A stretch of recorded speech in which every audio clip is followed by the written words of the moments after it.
خبر شامل کرتے ہیں بلوچستان کے شہر کلات سے ہمارے گدروشیا پوائنٹ کے نمائندہ نائب اسرار مینگل سے۔ کلات کی 8 شہدائے فٹ بالرز کی 13ویں برسی خان میر احمد یار خان فٹ بال اسٹیڈیم کلات میں عقیدت و احترام کے ساتھ منائی گئی۔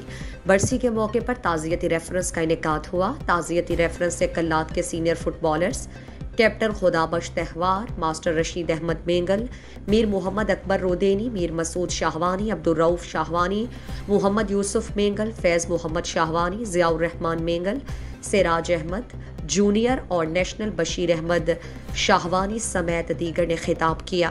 اس موقع پر مقبول گل، محمد شہید، فیض نیچاری، نائب اسرار مینگل، وحید احمد سمیت مختلف فٹ بال کلبز کے صدور اور کھلاڑیوں اور صحافیوں نے بڑی تعداد میں شرکت کی۔ مقررین نے خطاب میں کہا کہ شہدائے فٹ بالرز کی یاد آج بھی ہمارے دلوں میں زندہ ہے۔ کھلاڑی قوم کے سفیر ہوتے ہیں، شہدا بھی ہمارے قومی سفیر تھے جو کہ خوزدار میں فٹ بال میچ کھیلنے کے بعد کلات آ رہے تھے اور سوراب میں ان کی گاڑی حادثے کا شکار ہوئی اور ہم سے ہمارے سینئر فٹ بالرز ہمیشہ کے لیے جدا ہو گئے۔ آج 13 برس گزر گئے۔ انہوں نے کہا کہ کلات کا واحد فٹ بال اسٹیڈیم جو کہ صوبے میں دوسرا بڑا اسٹیڈیم ہے مگر تمام تر سہولیات سے محروم ہے، نہ گروسری، نہ پانی اور نہ ہی دیگر سہولیات ہیں۔ فٹ بال اسٹیڈیم کھنڈرات کا منظر پیش کر رہا ہے۔ حکومت اور محکمہ سپورٹس کی عدم توجہی کی وجہ سے میر احمد یار خان کلات فٹ بال ویران جبکہ فٹ بال کا کھیل زوال پذیر ہوتا جا رہا ہے۔ آخر میں شہداء کے ایصال ثواب کے لیے اجتماعی دعا کی گئی۔